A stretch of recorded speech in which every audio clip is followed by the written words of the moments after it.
Michelle here from Straw-Bearie, and today I'm going to kind of guide you through how to start Bible journaling.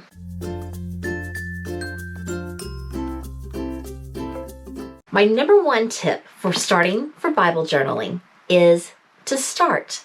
Don't be so intimidated that it has to be perfect. Just start. And I would actually say don't start with your favorite Bible verse, because your favorite one, you want it to be perfect, and it's going to be really hard to start that one. Pick another verse, one that it's not your favorite, so it's a good place to be a little bit more creative. There are many different ways that you can journal in your Bible. So you can use watercolor and stencils like I did on this one. You can use acrylic paints, and this was actually a stamp with some writing.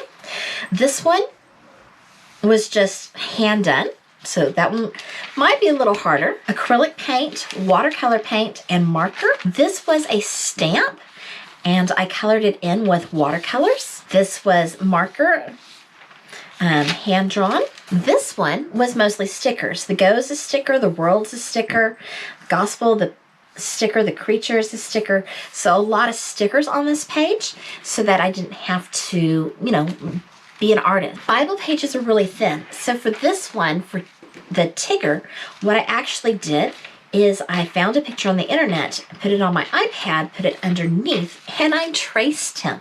So you don't have to necessarily be an artist to be able to Bible journal.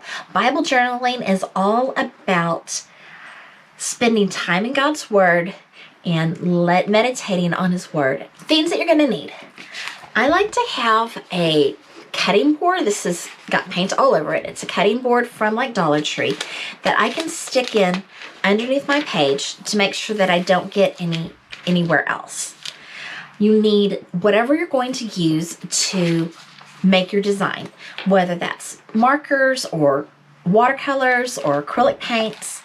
And on my back page, I have a place where I kind of test out and see which things are going to bleed through and which are not, so that I know what I can use. Then you have to come up with your design. So what I usually do is just take a piece of notebook paper, make it about this size, and I draw out my design just real quick so that I know that it's all going to fit and be spaced really well. I have learned that a piece of notebook paper is about the same height as my Bible.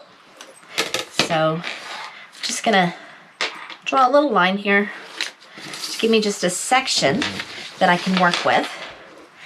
And my idea here is that I'm going to just draw a pot, nothing too fancy, and I'm going to have God fill you with all joy and peace. So I'm going to have things coming in. I'm going to have it spill out hope. So we're going to spill out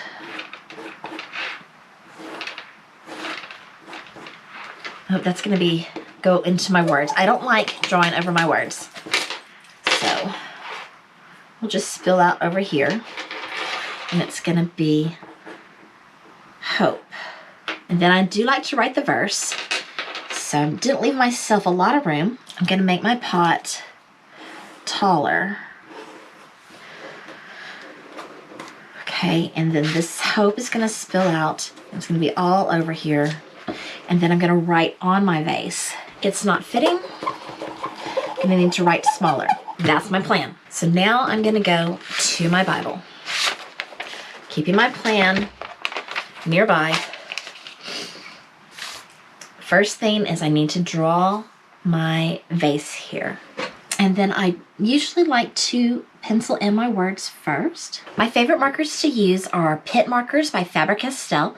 They have India ink in them, and they do not bleed through. So they come in different sizes.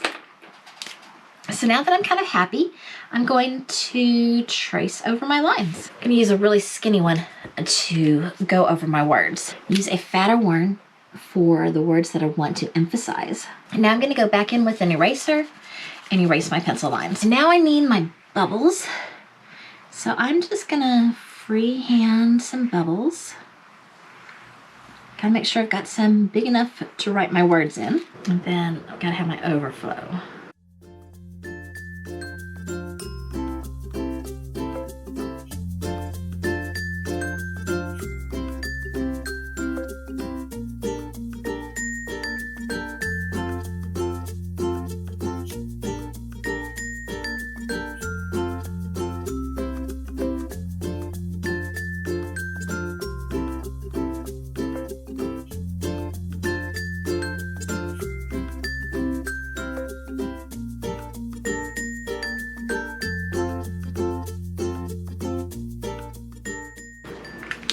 As you can see, it does not bleed through.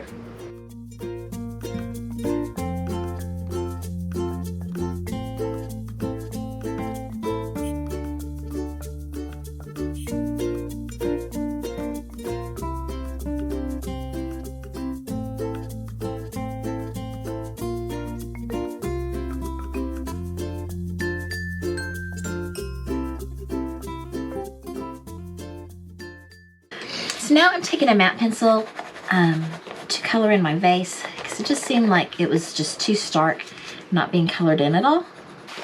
And now's the time to just kind of go back and do some touch-ups wherever you think that you need some touch-ups.